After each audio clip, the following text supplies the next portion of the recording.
Доброе утро, дорогие телезрители, телеканалы Якутия-24, НВК Саха. Это «Утро Якутии». Сегодняшний день, 1 апреля. Никому, во-первых, не верим, но кроме нас, нам верить можно. Ну а самое главное, пятница, конец рабочей недели. Этого дня, я думаю, ждали многие и долго.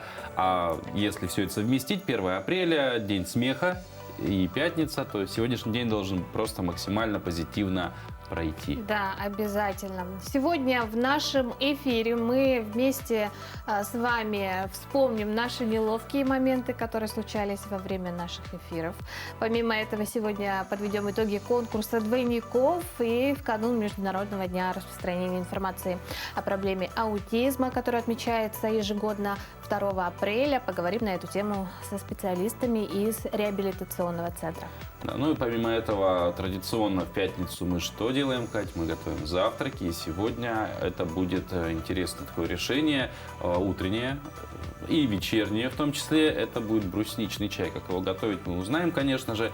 Ну и не забываем про способы обратной связи с нами. Во-первых, это наш телеграм-канал. Чтобы на него подписаться, чтобы его найти, нужно в поиске телеграма набрать «Утро Якутии» слитно, просто слитно, и все появится. А также можете, конечно, слать сообщения при помощи мессенджеров, смс-ок. Вот номер 8-914-273-44-88. Все ваши сообщения мы с радостью читаем, какие-то озвучиваем обязательно, если это поздравления, пожелания доброго утра, да и просто какие-то позитивные вещи. Да, так что подписывайтесь, следите за всеми анонсами, которые мы публикуем, а также иногда мы будем разыгрывать там какие-то конкурсы. Да, или проводить интересные голосования, но об этом чуть-чуть попозже. А прямо сейчас хочется, конечно же, узнать, что ожидает нас всех там за окном, какая погода примерно там устаканилась на улице.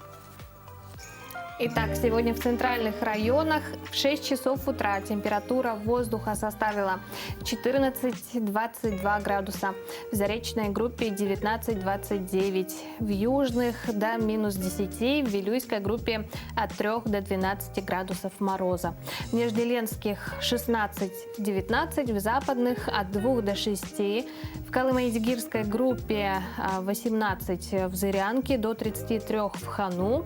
В Янских 18-35, на северо-западе 10-22 градуса в Тикси. Температура воздуха в городе Якутске составила в 6 часов утра -20 градусов, атмосферное давление 756 миллиметров ртутного столба, ветер южный 1 метр в секунду. Сегодня днем нам обещают слабый снег, ветер юго-западный до 3-8 метров в секунду. Температура воздуха днем составит 0-2 градуса.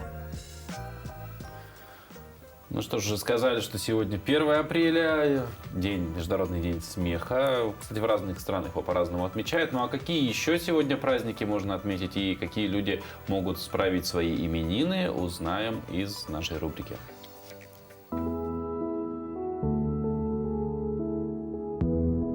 На календаре 1 апреля сегодня отмечают День смеха, Международный день птиц, День пробуждения домового, День растворимого кофе, Международный день веселья на работе.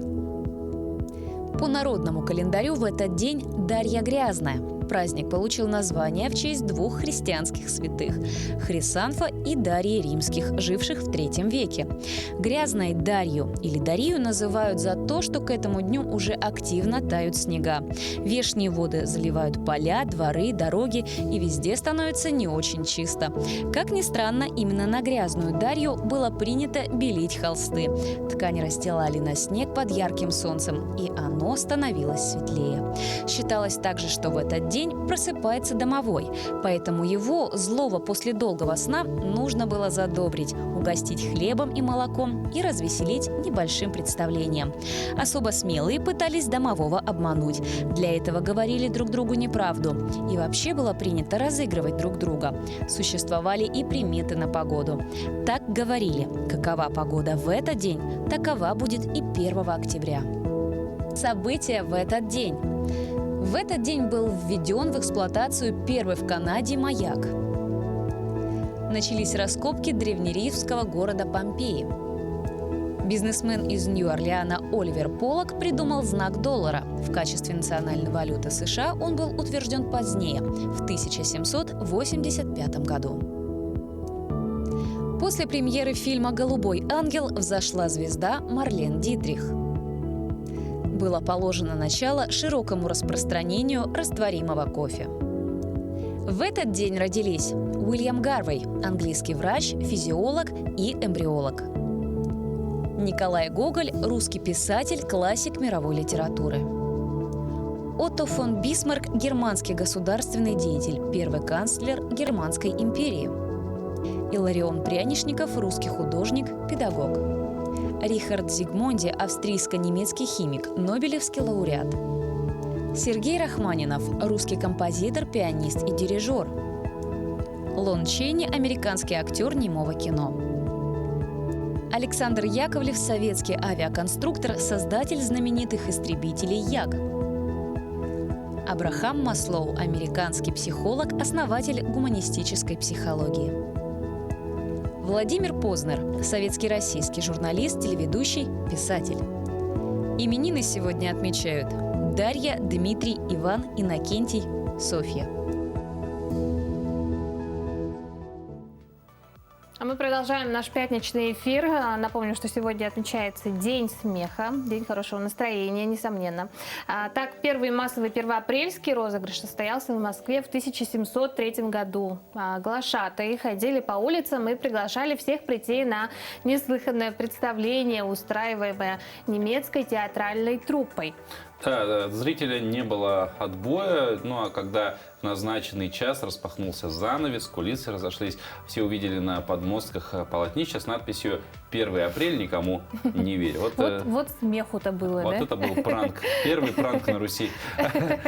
Вот тебя разыгрывали в школе, Паш? Ну, слушай, я думаю, в школе всех 1 апреля разыгрывали, но в школе, мне кажется, очень примитивные розыгрыши, они всегда одни и те же почти, что это белая спина, коленка сзади грязная, да. и так далее. А вот с возрастом уже какие-то концепции, креатив появляются. Знаю я одного товарища, который с нами работает, который в свое время ежегодно менял какую-то очень дорогую для коллеги фотографию, заранее ее отпечатывал, делал, как будто она там испортилась, что-то такое. То есть со возрастом заморачиваешься и делаешь все красиво, круто и профессионально. Но тем не менее, мне кажется, шутить можно каждый день, поднимать себе настроение. Вообще хорошо, если вся твоя жизнь и каждый день как 1 апреля. И плохо, когда вся твоя жизнь шутка. Ну, а мы вместе с вами хотим вспомнить вчерашний день. И вчерашний эфир, да, что у нас там было. Кстати, кто не в курсе, может посмотреть на Ютубе и понять, о чем мы говорим. Даем вам 15 секунд это сделать. Вот. Ну, на самом деле, да, вчера мы в нашем телеграм-канале, на который, я напомню, можно подписаться, «Утро Якутии» запустили один розыгрыш. Вы пока еще можете там проголосовать. А прямо сейчас, конечно же, мы хотим в День смеха сделать вещь, которая очевидна очень. Это вспомнить курьезы, которые происходили с нами в студии во время эфира. Такие вещи бывают часто. Да, давайте посмотрим вместе и вместе посмеемся. Сохраняют тепло, при этом в нем, оказывается, можно очень хорошо выспаться можно. Так какой же должен быть образ жизни человека, чтобы можно было дольше быть здоровым?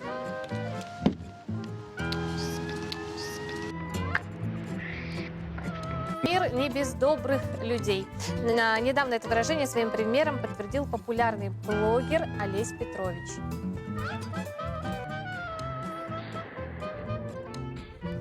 Да, действительно.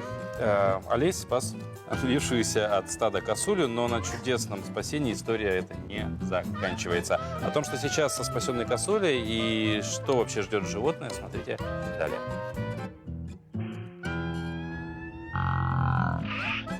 У меня есть очень хорошие советы для людей, которые не успевают позавтракать. Это овсяная каша на молоке, с бананом. У меня вот... Слушай, ну это все здорово, но я немножко к другому завтраку привык. Я, кстати, вот тоже все взял с собой. Хлеб. Потом кладем вот колбаску. Колбаска копченая. Затем у нас вот здесь сало, грудинка в моем случае. Да, колбасой, сало. Сало с колбасой и с сыром. И вот чесночок еще. Чесночок обязательно. Половина лучка. И еще один ингредиент, я его, кстати, тоже взял с собой, это немножко капельку майонеза, чтобы вот так вот очень было все питательно и вкусно. Ну, а зачем просто кушать овсянку, да? Когда можно кушать очень вкусно и полезно. Представляешь, сколько лет этим туфлям? Посмотри. Я поехала на столичку, и он мне сделал... Я первый раз в жизни вижу набойку, видишь, из чего? Из меди или что это? Видишь? В едином регистре. Если вдруг у человека не будет вакцинации. Прошу прощения. Можно я пойду сейчас прокашляюсь?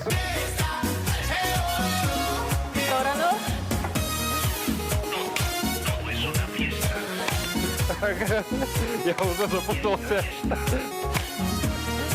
Нам нужно просто повторять движение, да? Да. Вероятно, да.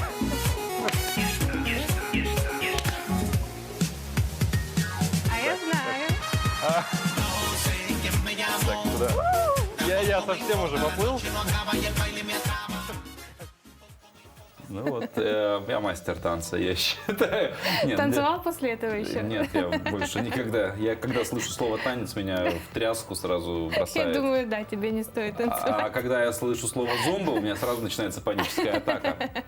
Ну и что ж, теперь настало наконец время подвести итоги голосования, которое мы объявили вчера в нашем, напомню, телеграм-канале «Утро Якутии». Да. Мы голосовали за то, на кого похож наш Паша. На Криса Осетра или Эванса. Криса Эванса, вот, да, мы видим сообщение из Телеграма.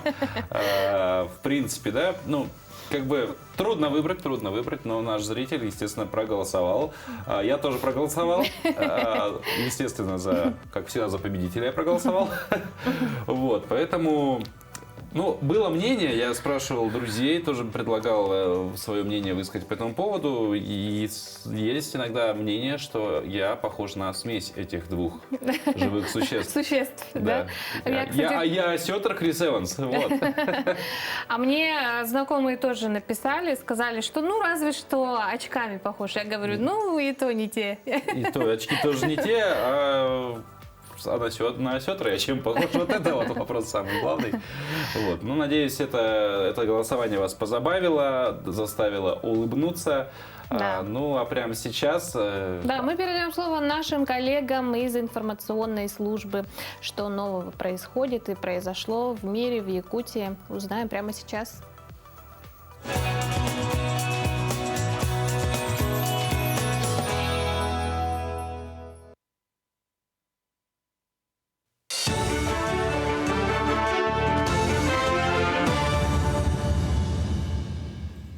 Доброе утро, Якутия! В эфире новости, в студии Кристина Якупова.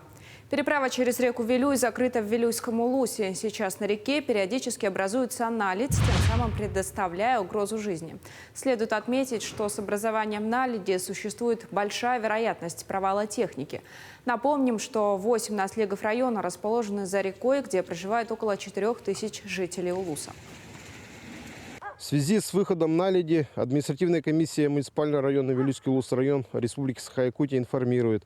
На основании приказа номер 161 от 30 марта 2022 года ГКУ Управления автомобильных дорог Республики Саха-Якутия ледовый автозимник через реку Вилюй на 3-м километре автомобильной дороги Эджиген в Вилюйском улусе с 30 марта 2022 года движение для всех видов автотранспорта закрыто. За нарушение требований данного приказа предусматривается административная ответственность в соответствии с Кодексом об административных правонарушениях Республики Саха-Якутия. Берегите себя и своих близких. Среднеколымские энергетики досрочно завершают доставку дизельного топлива по автозимнику. План перевозок в этом северном районе составляет 2537 тонн. Водители ежедневно курсируют по 9 сложным и отдаленным маршрутам. Как отмечает начальник Среднеколымского РЭС Алексей Харитонов, в этом году ледостав образовался раньше обычного. Снега выпало мало, что привело к раннему промерзанию водоемов. И в конце декабря начались первые перевозки. Ну а сейчас начнется подготовка оборудования дизельных электростанций к следующей зиме. В рамках национального проекта «Чистая вода» в Сунтарском Улусе началось строительство водозаборной станции мощностью 500 кубических метров в сутки и магистральных сетей водоснабжения с протяженностью 3500 метров. Заказчиком строительства является водоканал. Ввод первого этапа объекта планируется до конца года. Дали старт реализации проекта, то есть уже в плотную фазу переходим. Земляные работы, как видите, начались уже. Да? Первую сваю сегодня торжественно выгрузили. Соответственно, вот планируется до конца текущего года. Ну, объект долгожданный, стратегический. Невзирая на все сложности, мы планомерно идем к нашей цели. Ну и планируем в рамках этих сжатых сроков справиться и реализовать данный проект. Доброе утро. Утро Якутии с вами. Екатерина Винокурова, Павел Танин. День смеха сегодня на дворе, международный, и при этом еще и пятница. Поэтому звезды сошлись. Сегодня быть максимально позитивными, довольными, да. Радостными. Да. Вот задумывались ли вы о том, что где-то на Земле есть человек, точь-в-точь похожий на вас? Он может иначе одеваться, разговаривать на другом языке, быть чуть старше или, может, наоборот, помладше, но при определенных обстоятельствах выглядеть почти так же, как вы. Мы часто встречаем людей, похожих на наших знакомых, даже в одном городе, и никто не может исключить тот факт, что в разных частях нашей планеты могут проживать два идентичных по внешности человека, которые когда-нибудь могут встретиться. Согласно одному исследованию, вероятность того, что два человека имеют точно одинаковые черты лица, меньше, чем на 1 триллион. Иными словами, есть только один из 135 шансов, что на нашей планете, насчитывающей более чем 7 миллиардов человек, существует только одна пара доппельгангеров. Это немецкий термин, который означает странник-двойник. Вот. Но, тем не менее, нам удалось найти среди наших зрителей двойников известных людей. И порой даже иногда бывало, что человек похож на двух сразу. Людей, да. И вот давайте посмотрим сюжет об этом. Ребята, вы любите свою воспитательницу? Как ее зовут? Лена Валентиновна. А за что вы ее любите? Потому что она красивая. В детском саду непривычная тишина. У детей урок рисования. Дети с удовольствием выполняют задания, ведь они рисуют своего воспитателя. Знакомьтесь, это Елена Иванова, воспитатель детского сада 41 «Росинка». Несколько лет назад на работе ее стали сравнивать с российской актрисой Глафирой Тархановой. Глафира Тарханова – талантливая актриса, покорившая зрителя своей мягкой душой, красивой и нетривиальной внешностью. Многим она запомнилась по фильму «Громовы». Огромное количество симпатий завоевала ее актерская игра в фильме «Два Ивана». Мне интересно стало, как она выглядит, и поискала в интернете. Ну, что-то есть, что-то похожее есть. Два портрета с одной газеты. И даже с разными прическами они выглядят как сестры. И возраст почти 1 к 1. Глафире 37, Елене 36. Оба притягательны и обладают каким-то магнетизмом. Елена шутит. Кроме внешности их объединяет одно. Они освоили трудную, но нужную профессию многодетной мамы. Актриса Глафира воспитывает 4 детей, а у Лены их 3. А если представить, что вы поехали в Москву и резко в метро встретили актрису Глафиру, ваша какая-то реакция будет? Я бы познакомилась, поздоровалась бы и сфоталась бы с ней. Изящная походка, осанка королевы. Это Светлана Сергеева, воспитатель, как 2 капли воды, похожая на знаменитую певицу Любовь Казарновскую. Какую-то схожесть с оперной дивой начала замечать лет 10 назад. В последние годы явное сходство стали замечать даже маленькие дети. Однажды мы были на курсах, и там были совершенно посторонние люди, незнакомые. В перерыве подошла ко мне одна из слушательниц и сказала: «Вам говорили, что вы похожи на Любовь Казарновскую?» Я сказала, что ну да, когда-то говорили. Ну, и потом, когда Любовь Юрьевна была ведущей, часто на телевидении, приходили дети, мои воспитанники, и говорили, что мы вас видели в телевизоре. Двойников заметила и вывела в массы организатор по призванию Марина Яковлева. Признается в душе художник. Увидев двойников, точь-в-точь похожих на медийных звезд, решила зажечь свои таланты и решила организовать в детском саду конкурс двойников. Жизнь заиграла яркими красками. фотоконкурсы, благотворительные концерты и спортивные турниры. Много лет назад в нашем детском саду я провела окружной конкурс, фотоконкурс двойников. И как раз вот в нашем саду я знаю, что есть много таких звезд, похожих на звезд. Я называю своих коллег звездами, потому что они и есть звезды. Но среди всех Светлана Васильевна – мастер перевоплощения. На этих фотографиях Любовь Казарновская в разных образах. В роли Стары Шапокляк, грозного пирата, в роли косплея и вылитая лиса Алиса из фильма «Приключения Буратино». Светлана отмечает, мы с Любовь Казарновской одного поля ягоды, ведь у нас одно увлечение – любовь к пению. И решила спеть, в конце добавляя: да, не сопрано, но зато от души. От тебя, мой синеглазый, не встречала я ни разу. Ты черемуху обходишь стороной. Ирина Григорьева, Григорий Рахлопков, Якутск. Что ж, а теперь настало время подвести, наконец, итоги нашего конкурса двойников. На протяжении 2,5 недель вы, дорогие телезрители, отправляли нам свои фотографии, чему мы очень рады. Мы сейчас вот коллажики эти будем показывать, конечно, чтобы вы тоже посмотрели. Вы видите лучших двойников, да, которые участвовали в нашем конкурсе. Люди очень похожи на мировых, на отечественных звезд. Выбор был действительно очень сложным, но мы все равно решили, нам пришлось определить 3 победителей. Так барабанная дробь. Я вот ее сделаю. Решением, значит, совета жюри из числа редакции нашей программы 3-е место в конкурсе двойников присуждается двойнику певца Александра Малинина. К сожалению, наша участница не сообщила о себе ничего. Мы попросим, вот если она сейчас слышит, либо связаться с нами по номеру 8 914 273 4488, напишите сообщение. Или, может быть, друзья, знакомые, пожалуйста, нам нужно, чтобы мы могли связаться с нашим героем. Да. Зовитесь, пожалуйста. Угу.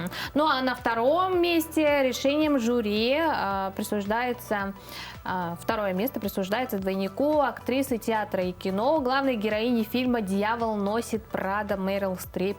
Это у нас участница Ольга Фролова, методист Национального художественного музея республики. Да. Вот. И вновь барабанная дробь, я думаю, очевидно. Сейчас 1-е место, я думаю, тоже зрители уже знаете, кто же это мог быть. И победителем нашего конкурса двойников, как многие, наверное, догадались, становится двойник оперной дивы Любови Казарновской. Воспитательница детского сада номер 41 «Росинка». Зовут ее Светлана Сергеева. Мы поздравляем Светлану Васильевну. Мы обязательно с вами свяжемся в ближайшее время и объясним, как использовать приз. Как использовать приз, да. Но я думаю, никто не будет отрицать, что сходство просто поразительное у нашей победительницы. Честно скажу, я в голосовании участия не принимал, но в первый раз, увидев этот коллаж, я вот сразу подумал, что это вот, возможно, это близнецы. Угу. Возможно, да, вот это и есть победительница нашего конкурса. Да. Мы все равно поздравляем всех участников, вы молодцы, вы отправили свои работы, вы отправили свои схожества, спровоцировали меня сделать схожество с осетром, но это мы уже оставим в прошлом. И будем продолжать, конечно, наш эфир, потому что завтра будет новый день, завтра 2 апреля, и также во всем мире будет отмечаться праздник, это Всемирный день распространения информации о проблеме аутизма. Этот день отмечается не так давно, впервые о проблеме вообще людей с аутизмом. Информирование об этом недуге на мировом уровне начали лишь в 2008 году, и цель этой даты – подчеркнуть необходимость помогать людям, страдающим неизлечимым заболеванием, и повышать уровень их жизни. Ведь численность детей, страдающих аутизмом, высока во всех регионах мира и имеет громадные последствия для детей, их семей, общин и общества. Проблема социализации людей с аутизмом остро стоит и в нашем регионе. Сегодня многие учреждения и организации пытаются создать благоприятные условия для детей и людей с таким диагнозом. Сегодня мы расскажем о некоммерческой организации, которая выросла из небольшого объединения родителей и где сейчас проходит реабилитацию дети с аутизмом. Вот. Развернуться можно с тобой? Да. Развернись. Инна Скрябина – мама необычного ребенка. Ее сыну Михаилу в 3 года врачи поставили диагноз аутизм. Вспоминая прошлое, женщина говорит, это был как гром среди ясного неба. Мой сын рос как обычный ребенок. Наша семья абсолютно не была готова вот к такой ситуации. И мы сразу начали листать информацию, читать, везде обращаться. И наше счастье, у нас в республике мы нашли психиатра Казакову Ирину Михайловну, которая в Москве работала в Институте коррекционной педагогики именно по вопросу аутизма. Она направила нас в Московский институт, нам подтвердили этот диагноз. И наша семья, все наши родственники, друзья нас поддержали. И вот, начиная с того дня, молодые родители направили все свое внимание на ребенка и объездили практически все отечественные реабилитационные центры. В это же время Инна начала знакомиться и с другими семьями, у которых дети тоже страдают таким недугом. Мы очень долго искали реабилитационные центры, медицинские центры, где бы как-то излечиться, как-то реабилитироваться. Но не найдя таких центров поблизости и подешевле, мы решили создать у себя. Почему бы не создать автономную некоммерческую организацию, которая могла бы заниматься этим у нас именно где мы проживаем? Почему бы мы не объединиться семьям и начать воспитание своих детей у себя дома? И в 2013 году, 2 апреля, в столице региона они своими силами открывают первый некоммерческий реабилитационный центр «Особый ребенок». Сегодня благодаря этому центру многие дети здесь впервые проходят социализацию. В отличие от медицинских учреждений, в этом центре дети занимаются в основном дополнительным образованием. Сегодня у них здесь физкультура и моделирование. Конкретно наши дети, они достаточно гиперактивные. И начинать сразу с таких вот статичных занятий, во-первых, не рекомендуется, во-вторых, бесполезно, просто не высидят. А так они часть энергии оставляют на занятиях, действительно устают. Все такое здесь уже более усидчивый, подготовленный подходит к занятиям. На первый взгляд кажется, что занятия простые, но для этих детей это почти подвиг. Родители отмечают, что такие занятия хорошо помогают развивать навыки самообслуживания. Помогает на самом деле. Он стал более самостоятельным, стал потом руками лучше. У него руки очень плохо работают. Сейчас руками уже лучше вырезает ножницами, более самостоятельно. Стал что-то делать уже, понимаете? Потому что раньше все время я должна была его руку вести. Сейчас я его руку уже отпускаю. Занятия проходят практически каждый день. В каждой группе максимум по 4-5 человек. Больше и не надо, ведь работать с такими детьми – это большой и кропотливый труд. Между тем, у Инны уже в ближайших планах открыть центр сопровождения для взрослых людей с аутизмом. Это все стало возможным благодаря участию в гранте регионального Министерства труда. Дмитрий Тымыров, Илья Сыромятников, Якутск.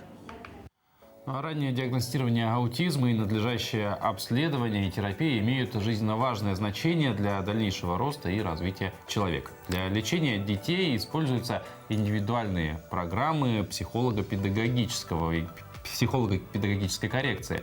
И у нас в регионе помимо частных организаций работают и государственные. Об этом и в целом вообще о реабилитации людей с таким недугом мы сейчас поговорим с директором Республиканского реабилитационного центра для детей и подростков с ограниченными возможностями здоровья Зинаидой Максимовой. Зинаида Семеновна, между прочим, доброе утро. Да, я хотел сказать, да, очень много заслуженный регалий. работник социальной защиты населения, кандидат философских наук. Еще раз доброе утро. Зинаида Семеновна, какие на сегодня характерные особенности поведения у детей с аутизмом? Что сегодня, что вчера и, наверное, завтра это не поменяется, потому что есть такое понятие, как аутизм. Но сегодня детям всем подряд не ставят этот диагноз. Есть у нас расстройство аутистического спектра. И спектр, он дает нам понятие, что это очень широкое понимание, поэтому нет двух одинаковых аутистов. И сейчас наука идет вперед, и поэтому анализы аутизма даются через через генные коды, через хромосомы, там находят какие-то изменения, вот тогда ставят диагноз. А так вот расстройства, похожие на аутизм. И по последним исследованиям, если в Америке каждый 64-5 ребенок несет такой хромосом, а у нас 165-й. Но как бы считается, что диагностика немножко у нас другая и недостаточная считается. Подход другой. Вот говоря про диагностику, можно ли, допустим, ну, в первую очередь, конечно же, мы говорим про детей, можно ли диагностировать аутизм у будущего ребенка еще во время беременности, или это уже только после родов? Только после родов, и оно сразу не выявляется, ребенок рождается, потому что наружных нарушений нету, ребенок выглядит, ну, вполне нормально, пока развитие не наблюдается, какие-то странности.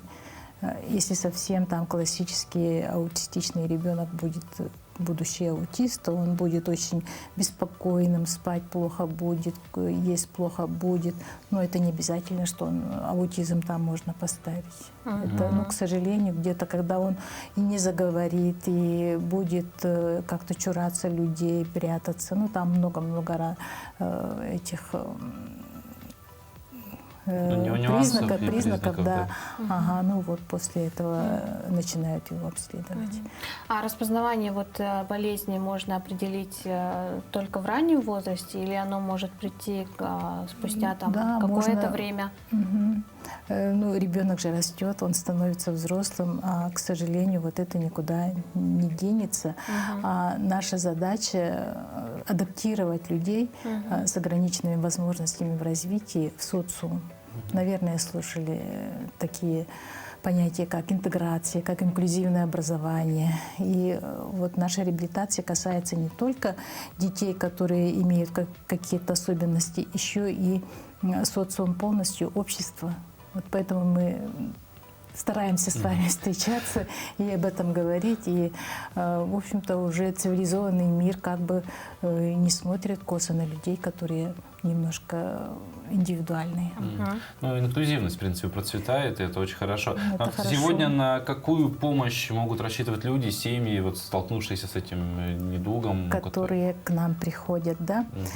Мы занимаемся социальной реабилитацией. И, к сожалению, вот инвалидность по Конвенции прав инвалидов не является болезнью, и он не лечится. Это особенности развития организма каждого индивида, который несет как бы эту инвалидность. И, как я говорила, научить надо с этим жить. Поэтому социальные, начиная как за собой ухаживать, у нас есть, называется детская трудотерапия, это Монтессори, наверное, слышали, да? В нашем случае это Монтессори-терапия. Наши специалисты прошли специальное обучение по этой терапии работать. Также есть у нас комната социально-бытовой адаптации, это модель квартиры. И там, где наши дети обучаются, как себя вести, начиная как снимать обувь у входа, ну и ухаживать за собой, ну вот это все. Это и есть социальная адаптация. Ну и дальше посложнее, и вплоть до профориентации, и как дальше жить. Вот как раз сейчас на кадрах можно видеть центр. Да, это у нас игровая комната.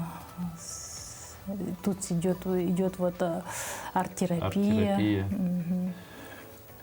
Ну вот мы уже поговорили про синий цвет, потому что сегодня во многих городах, странах акция проходит «Зажги синий цвет». Я так понимаю, синий связан с то, что мы вначале сказали, от индиго пошло вроде как.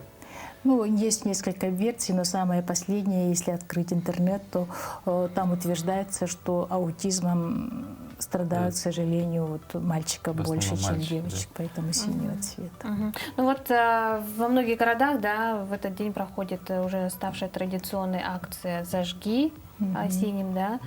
Мгм. И синим, потому и сегодня вот Должна что зажечься. конкретно, какие мероприятия пройдут? У нас будет башня, да, синим цветом, это как ежегодное. И завтра у нас будет совместное мероприятие с фондом Харасхал, с нашим центром и вот с общественной организацией родителей детей с аутизмом «Особый ребенок» в музее «Моя история Россия». Там будет ряд мероприятий.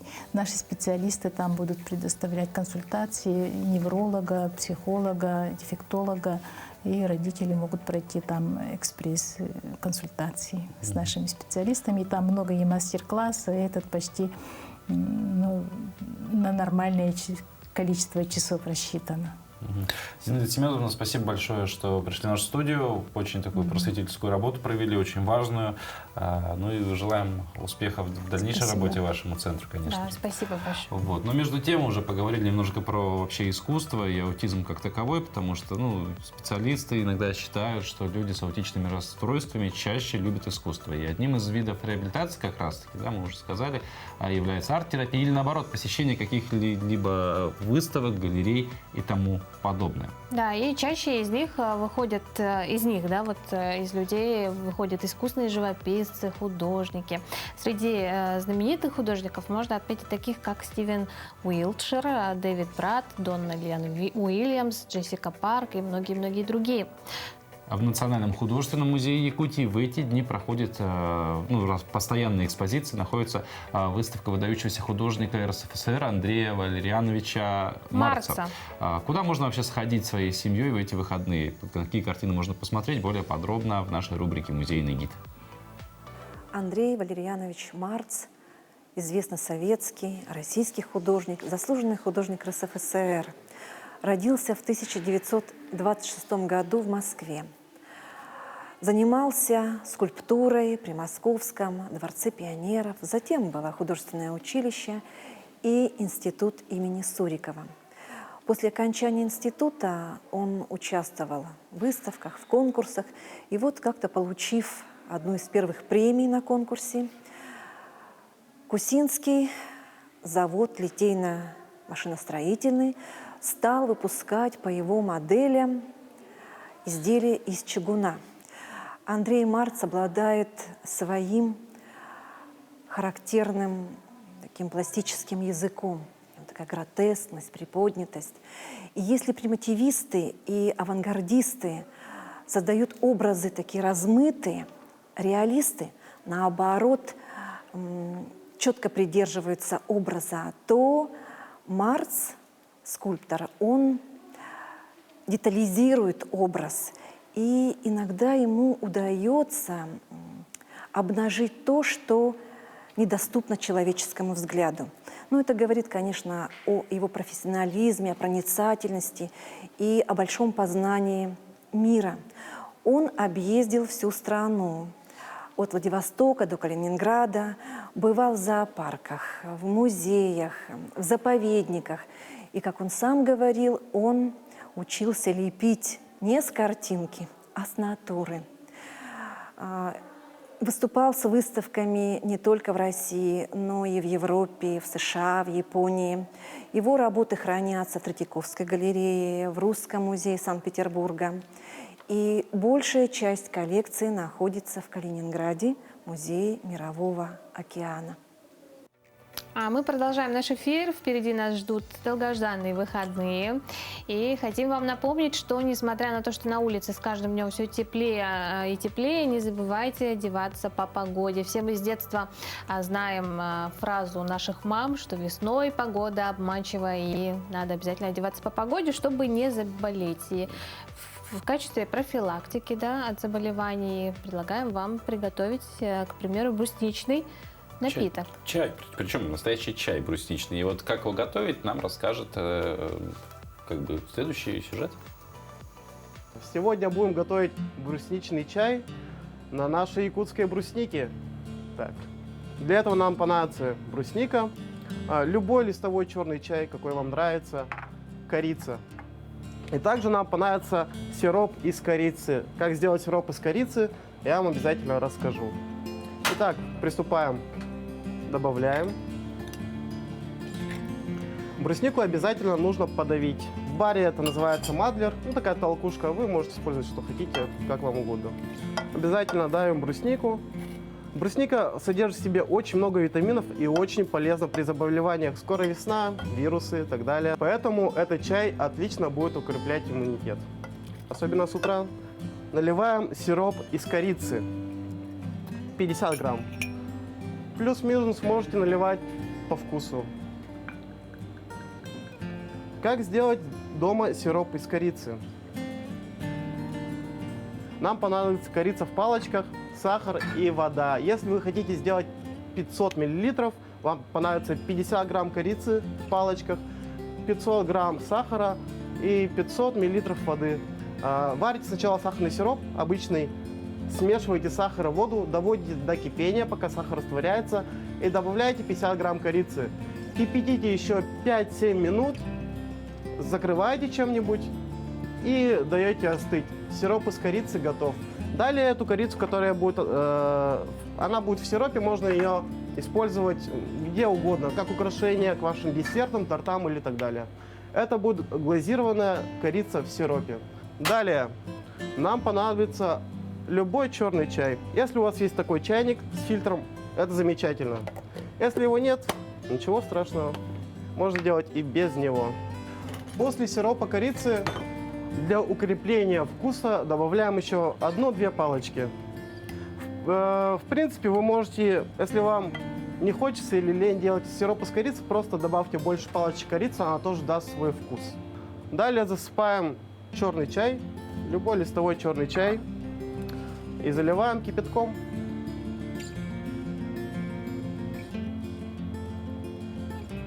Этот чай можете наставить в течение 3-5 минут, этого будет достаточно. Потом можно его пить. Приятного чаепития. Во сколько начинается ваше утро? Ну, я смею предположить, что где-то в промежутке от 6 до 7:30 у среднестатистического, средневозрастного человека начинается утро. Ну, вот школьники в Момском районе даже в дни каникул, хотя, казалось бы, могут отоспаться, ну и утром рано встают. На кадрах любительской съемки, вот сейчас мы их видим, видно, что дети помогают взрослым в перегоне оленей из стада в местности близ села Улахан-Чистый. Там на днях состоятся ежегодные традиционные оленьи гонки. Примечательно, что даже ученики младших классов уверенно управляют оленями и будут участвовать в соревнованиях. Наши коллеги Руслан Ачиров, Полина Долинская, редактор Ирина Григорьева и операторы Георгий Григорьев и Семен Афанасьев специально поехали в Момский Улус, чтобы показать вам эти долгожданные для северян и захватывающие соревнования. Пользуясь случаем, мы, конечно, передаем привет нашим коллегам, всем жителям Момского района и с нетерпением ждем, конечно же, репортажи из этого замечательного муниципалитета. Да, пусть как можно продуктивнее, интереснее пройдет командировка наших коллег, и ждем вас, конечно, скорее возвращайтесь. Будем надеяться, что эти пожелания они посмотрят на YouTube. Ну а прямо сейчас мы вместе с вами посмотрим работу наших коллег из информационной службы с обзором новостей, произошедших вот буквально свежих прямо сейчас.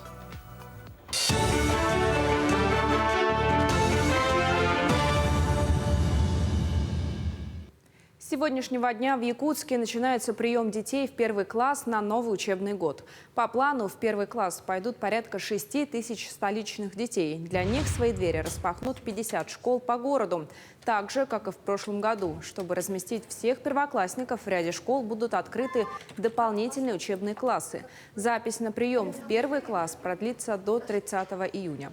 В первый этап заявления могут подавать родители с детьми, имеющими неочередное, первоочередное или преимущественное право, а также те, кто проживает на закрепленной к школе территории. Второй этап подачи заявления начнется с 6 июня, куда попадают заявления не по закреплению к территории. Запись идет у нас в портале муниципальных и государственных услуг Е-Якутия по учетной записи государственных услуг. Хотя в законе прописано, что можно подавать документы в письменном виде, через электронную почту или различные средства связи, все равно прием осуществляется через портал. То есть если вы даже подаете в письменном виде, школа уже сама помогает вам внести данные через портал. В первые классы идут дети 6 лет 6 месяцев на 1 сентября. Если возраст ребенка меньше этого, то надо подать заявление в управление образования. В Якутии начнут прием заявок на участие в распределении разрешений на добычу охотничьих ресурсов. Заявки на установление квот и добычу охотничьих ресурсов подаются с 1 по 10 апреля в территориальные подразделения Минэкологии Республики по месту нахождения, либо в Департамент охотничьего хозяйства и особо охраняемых природных территорий в Якутске. Заявку может подать физическое лицо, имеющее охотничий билет единого федерального образца «Охотник». Заявки подаются на лимитируемые виды, такие как лось, косуля, благородная линь, снежный баран, соболь, медведь. Вот такие виды подаются заявки. По итогам сбора заявок у нас формируется проект лимитов и квоты добычи охотничьих ресурсов. У меня к этому часу вся информация. Это «Утро Якутии». Почти уже завершается наш час. И хотелось бы прочитать сообщение, приятное лично для меня очень сильно. Пришло нам на номер, и я его прочитаю. Относится оно к чему? К нашему сравнению меня с Крисом Эвансом и Осетром. Победил Осетр. Но вот все точки над «и» расставлены. Не похож ни на кого из них, похож на своего отца, немножко на меня. Отличного вам с Катюшей дня. Твоя мама. Мам, тебе тоже хорошего дня. Ой, да, передаем привет. Как маму зовут? Наталья Григорьевна. Наталья Григорьевна, вам тоже хорошего дня, замечательного. Вот. А тем временем в эти дни в Якутске проходит чемпионат республики по мини-футболу среди команд второй лиги. Помимо звания победителя и призеров, спортсмены оспаривают путевки на финал спортивных игр народов Якутии, которые пройдут этим летом в Усть-Алданском улусе. О ходе турнира и о развитии мини-футбола в нашем регионе сегодня мы будем говорить с главным судьей чемпионата и главным тренером мини-футбольного клуба «Заря» Олегом Марченко. Олег, доброе утро. Доброе утро.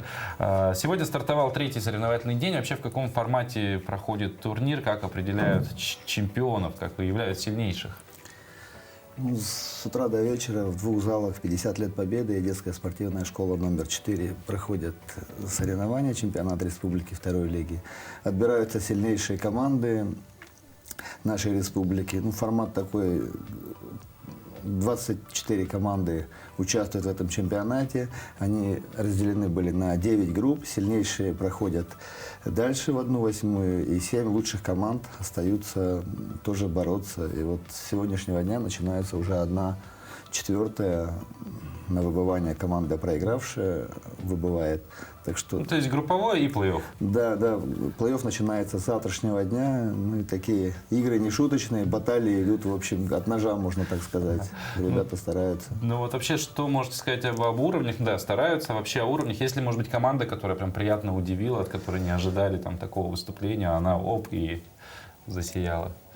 Знаете, развитие мини-футбола давно у нас идет в республике. Я помню времена, когда команды приезжали с улусов и проигрывали с двухзначным, с трехзначным счетом. На данный момент они не только обыгрывают городские команды, но и, можно сказать, побеждают и занимают призовые места и в чемпионате республики, и в городских соревнованиях, и в республиканских. Но радует, конечно, Оленёкский район, Чурапчинский, Хангаласские районы, которые приезжают и показывают, что они не хуже. Вообще уровень подравнялся очень сильно мини-футбола. И приятно удивляют команды, которые приезжают с районов, из улусов к нам в республику. И показывают достойную игру. Да. Вот, ладно. Мы знаем, что долгие годы возглавляете мини-футбольный клуб «Заря» непосредственно. Единственная команда, которая сегодня представляет республику на профессиональной арене. Вот завершается вообще регулярная часть чемпионата России среди команд высшей лиги. Каковы результаты ваших подопечных? На протяжении 25 лет команда «Заря» представляет нашу республику в высшей лиге чемпионата России. Успехи в этом году у нас были поставлены задачи нашим правительством, Министерством спорта попасть в плей-офф. Мы задачу на данный момент выполнили, на этом не останавливаемся. Хотим как можно выше подняться сейчас в плей-оффе и занять призовое место. Это будет большим подарком к столетию Наши, да, в этом году 100 лет республики, образования. Так что будем стараться оправдать возложенные на нас надежды. Олег, вот предстоят игры «Дети Азии», да, и мы знаем, что впервые будет представлен, да, в программе мини-футбол. Вот как ведется сегодня подготовка к играм и кто вошел или войдет в состав сборной высшей лиги?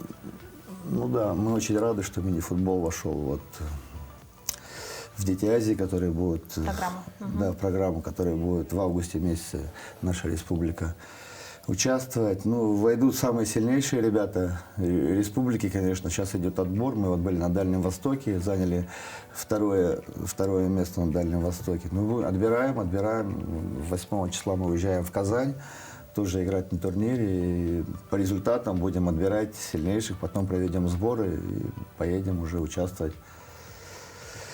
На играх. На играх, да. Ну вот вернемся вообще, в принципе, к якутскому мини-футболу, да, республиканскому. Мы вот уже сказали, что раньше приезжали команды с двузначными числами, проигрывали, и сейчас, в принципе, показывают достойную игру, конкурентную. Какова сегодня структура якутского мини-футбола? Из чего она состоит, скажем так? Вот в прошлом месяце наша делегация нашей республики ездила в Москву, в Ассоциацию мини-футбола России во главе с руководителем футбольного союза Гасанбалаевым Михаилом Джафаровичем и директором футбольной школы Цепаниным Николаем Гавриловичем. Там стояли вопросы о развитии детско-юношеского футбола, потом о повышении класса мини-футбольного клуба «Заря». Выше мы играем в чемпионате России высшей лиги. Хотелось бы играть в чемпионате России Суперлиги, чтобы наши болельщики, наша республика созерцала нашу команду в городе Якутске, чтобы постоянно мы играем, потому что для болельщиков, для зрителей, для себя играем. Так что вот вопросы были такие поставлены, развитие мини-футбола. А вообще занимается около 14 тысяч человек в республике. Мини-футбол играет около 4-5 тысяч человек. И вот такие профильные школы, это детская спортивная школа номер 4, мини-футбол ведет в республике, и вторая школа. Ну и, конечно, футбольная школа. Так что вот приглашаем деток, детей маленьких. Приходите к нам, будем заниматься мини-футболом. Ну а вообще, знаете, деятельность мини-футбольного клуба у нас направлена на развитие детско-юношеского спорта. Ну и, конечно, прививать здоровый образ жизни, чтобы дети занимались, росли здоровыми. Конечно. Ну и представляйте имидж республики вот, за пределами республики. Крупных соревнованиях, опять же, как клуб «Заря». Да. Олег, спасибо большое, что пришли в студию. Желаем, во-первых, удачи, хорошо провести турнир. И клубу «Заря» желаем удачи, побед. Успехов. Напоминаем, что с нами сегодня в гостях у нас был главный тренер мини-футбольного клуба «Заря» Олег Марченко. Дорогие друзья, на этом наш эфир подходит к концу. 1 апреля, пятница, наступила наконец-то. Ура! Опять же, повод выйти на улицу сегодня, прогуляться, заняться здоровьем своим. Ну а прямо сейчас, по традиции, в пятницу мы заканчиваем наш эфир музыкой.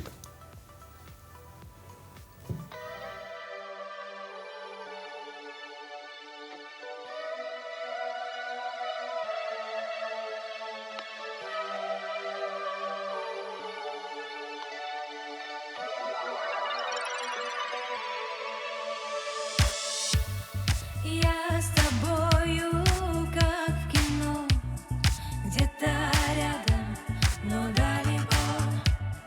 Я открою тебе вино и не скажу об этом, но напишу: привет, как дела? Это снова я, новая. Мне здесь места нет, где нет тебя. Стоп, игра. Ты как мой маяк, а я калипсо. Светишь в океан, чтобы скрыться. Ты как мой маяк, а я калипсо.